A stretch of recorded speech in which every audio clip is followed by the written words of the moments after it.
sabak darari iyo hale jaleme kadamne wada wali galle achalu hunde sawayonu galare iyo hale jawara yuna maija oramota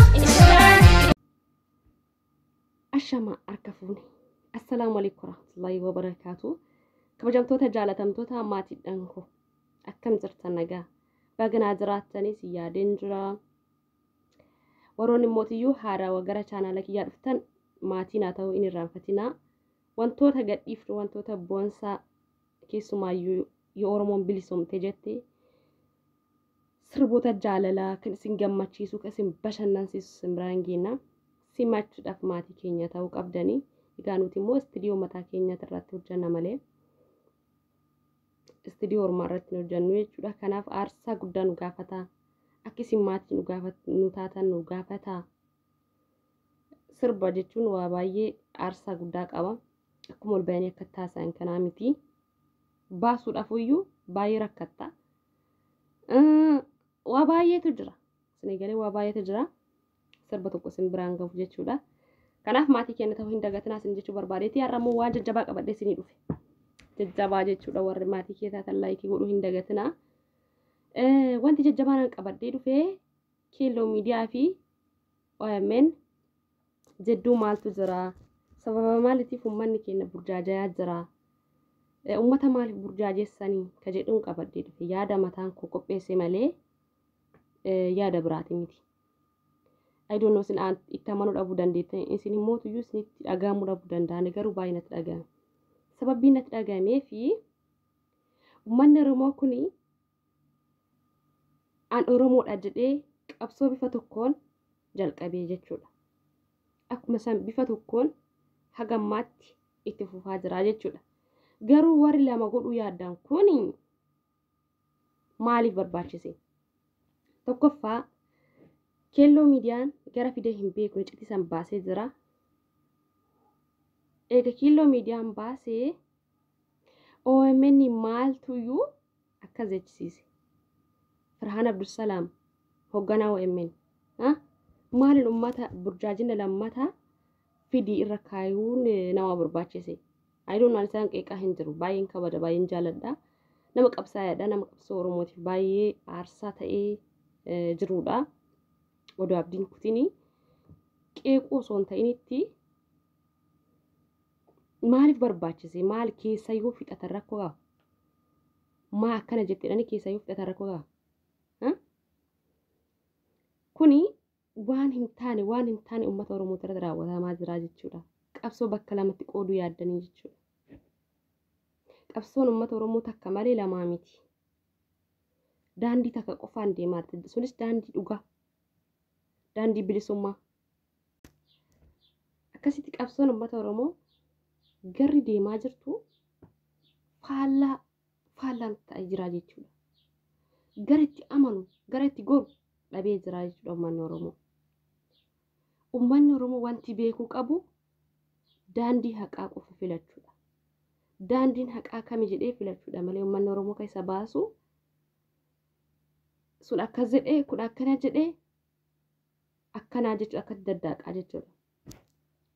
daddaqaa jechuudha lakkinu hin beeknu nuti ka beeknu qabsoo takka beena malee OMNs qabsoo biraa qaba Keelloo Miidiyaan illee miidiyaaleen marruu waladda jechuudha waladda yoo akkasii uummata keenya akkatti rarraastan ka'eessaa gorure uummanni abiyyiitti goruudhaaf abiyyi ajjeesee hallaatti dhalaataa jira dhiiga isaanii isinitti goruudhaaf isin immoo akkanatti kuloo teessaniif wal keessa intini jettanii jechuudha bakka tokko taatanii uummata gara tokko masakuu hin jiru jechuudha kunis baay'ee nama gaddisiisa rabbiin guddate bira haa jiraatu hayyoota keenya kanuu jecha aarsaa ta'e kanuu jecha hagarraatti dararaa keessa jiran rabbiin guddate bira haa jiraatu dhugaa isaanii rabbiin haa galchuu jechuudha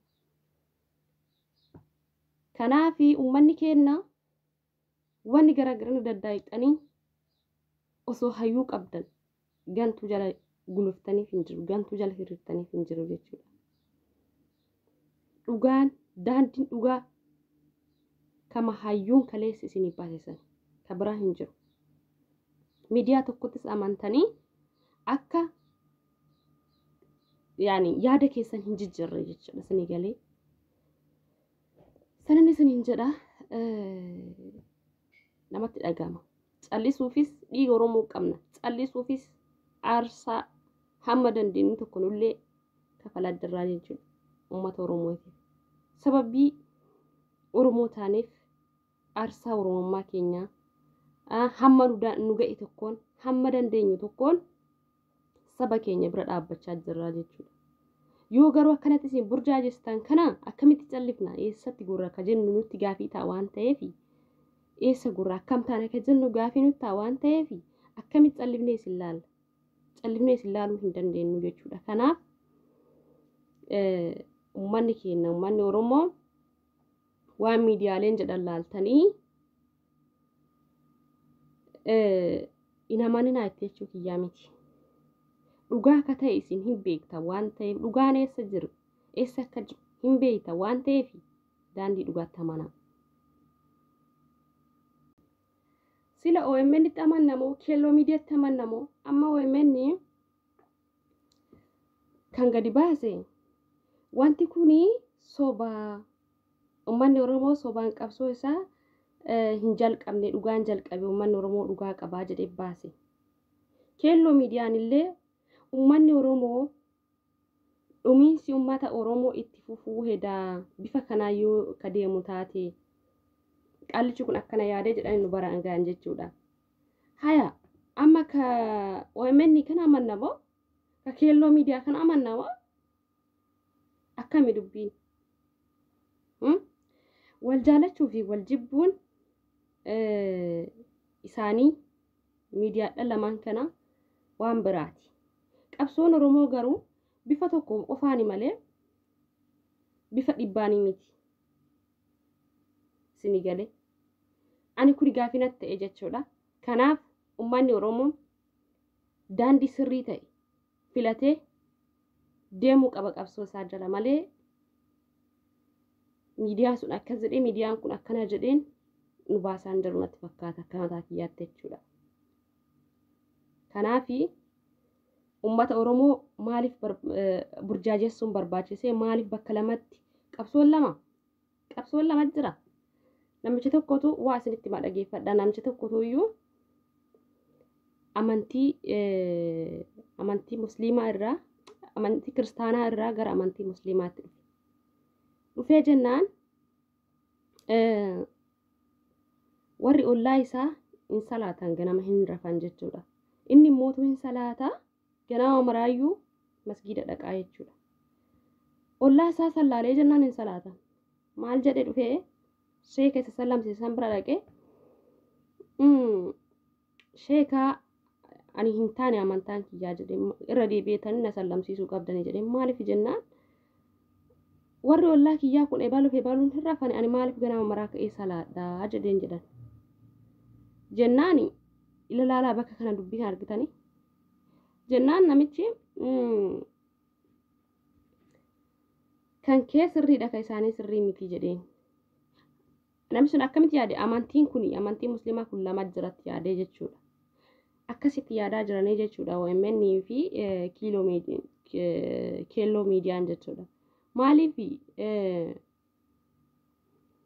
Oromummaan lamaa miti. Oromummaan karaa lamaanii miti. Karaa dhugaa takkittii fi daandii takkittiin tokkummaadhaan waliigallee deemaa jirraa jechuudha. Hayyoonni keenya aarsaa guddaatti kafalanii jiran. Kan lubbuu isaanii wareeganis lubbuu isaanii Rabbi haa maaru. Akkas isiniin jedha. Kabajamtoota jaalatamtoota maatiidhaan koo yaada dhuunfaa kiyyaan kennadhe yoo wanti balleessu jiraate immoo lakkii keelloo miidiyaan illee yaada isaa ka dhuunfaa kennachuu mirga qaba hojjettanii keelloo miidiyaan illee ijaaf gurra Oromooti. OMN illee ijaaf gurra Oromooti. Oromoon isaaniitti amanee waan isaan jedhan fudhatee ajandaa godhata waan isaan jedhan kana dhugaa si'aa jechuudha. Yoo yaadni isaanii wal adda ta'e uummanni Oromoo illee qabsoo lama si'aa jechuudha. Akkuma dursa isiniin jedhe qabsoo lama si'aa jechuudha. Qabsoon takka qofa malee lama hin jirtu jechuu barbaadeeti gabaabaa isaa. Kanaaf yaada mataa kiyya kennadhee yoo kanatti mufattan taate naaf olcha.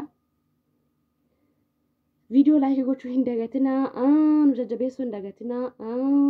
Hojiidhaan hojjetamaa jiru baay'ee jira. Hojiin boonsan. Hojiidhaan isin bira ga'u immoo simachuudhaaf maatii keenya ta'uu qabdanii jechuudha. Maatii keenya taatanii simachuu qabdanii jechuudha. Hojiidhaan hojjechaa jirru. Egaa hojii boonsaa hojjechaa jirra. Gama aartiitiin illee yoom saba keenya bira dhaabbachuu hin dhiifnu, sagalee saba keenya ta'uu hin dhiifnu. Miknaan isallee wanni nama taane ilaalanii akka namaa yaaduu fi ilmi namaa tokko akka namaa yoo hin yaadin nama jedhee ofitti amanuun ulfaataadha. Dirqama namummaa fi ba'uudhaaf qabsoo uummata Oromoo akka salphaatti ilaaluu hin qabu jechuu barbaadeeti.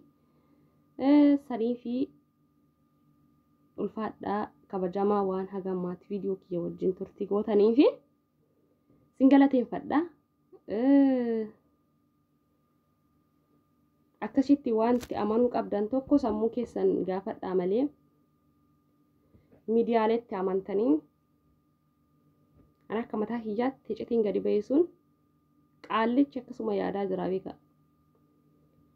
Qaallichi akkasuma yaadaa jira iccitiin gadi ba'e sun iccitii dhugaa ta'een itti amanaan akka mataa kiyyaatti itti amanan. Amma garuu erga miidiyaan kun dhufe akkana godhaa jira lalama miidiyaarra.